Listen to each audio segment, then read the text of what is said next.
Камчыбек Кыдыршаевичка теңелбеңиздер. Бул киши Кыргыз элинин ишенген генералы. Ушул жерде парламентте отурган 3төн 1 ушу кишинин артынан өсүп келаткан саясатчылар.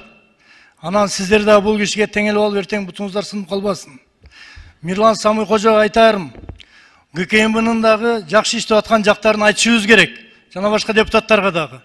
Бюджеттен 1 сом кетирбей, 20дай райондук, шаардык бөлүмдөрүн нөлдөн баштап куруп, же болбосо капиталдык ремонттон өткөрүп, жана байрактарды алып келгендерди эмне айтпайсыңар? Коопсуздук жагын колунан келишинче катуу иштеп аткан жерлери бар. Карап турсам, байтан бери критикага өтө баштадыңар. Дагы көп нерселер айтыла турган сөздөр бар.